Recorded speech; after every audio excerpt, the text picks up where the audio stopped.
আমরা দেশে থেকে যেটা ফিল করি বা আমরা যারা অর্থ পাচারের সাথে জড়িত বলে আমাদের একটা আন্দাজ আছে, যেই পরিবারগুলো বা যেই গোষ্ঠীগুলো, তাদের যেই মানে দাপট দেখি এবং তাদের যে লাইফস্টাইল দেখি এবং তারা যেভাবে থাকেন, যেই বিল্ডিংয়ে থাকেন, যেভাবে চলাফেরা করেন, হেলিকপ্টার দিয়ে ঘোরাফেরা করেন, এই ধরনের অনেক কিছু আমরা দেখি।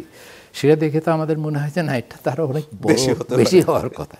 সেদিক থেকে আমি যারা বলছে যে এটা অনেক বেশি, এটা কিভাবে মানে এত টাকা চলে গেলে তো বাংলাদেশে কিছুই থাকতো না, এটা তো একেবারেই ভ্রান্ত ধারণা।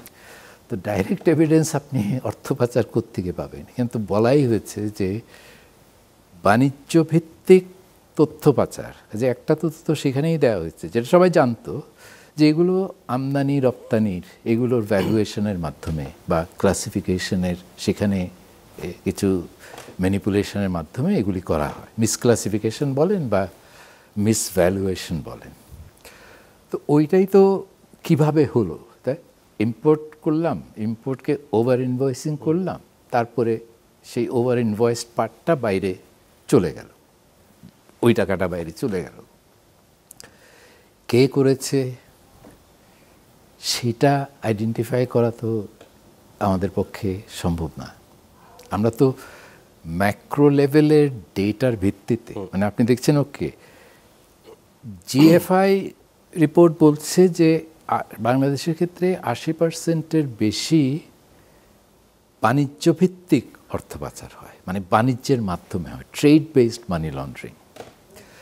কাজেই এখান থেকে বোঝা যায় যে বাণিজ্যের সাথে অর্থ পাচারের একটা যোগসূত্র আছে, লিঙ্ক আছে। কারণ মানে আপনি বলতে পারেন যে আমার যদি যদি কোএফিশিয়েন্ট আপনাকে দিয়ে দেওয়া হয় যে প্রতি $100 আপনার $5 সেখানে ওভার ইনভয়েসিং হয়, তাই তো আপনি কোএফিশিয়েন্টটা পেয়ে গেলেন।